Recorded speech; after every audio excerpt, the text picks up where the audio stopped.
Zbulohet arsyeja tronditëse se shkarkimit të trajnerit Filipe Luis nga Flamengo.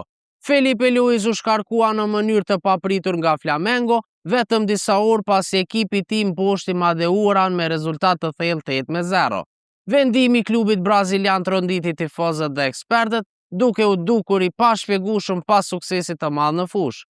Por pas këtij lajmi fshihet një histori senzacionale, një tradhti e thellë që ndodhi pas skenave të klubit. Trajneri i ri zhvilloi bisedime sekrete me pronarët e Chelsea Blue Co gjatë procesit të rinovimit të kontratës me Flamengon.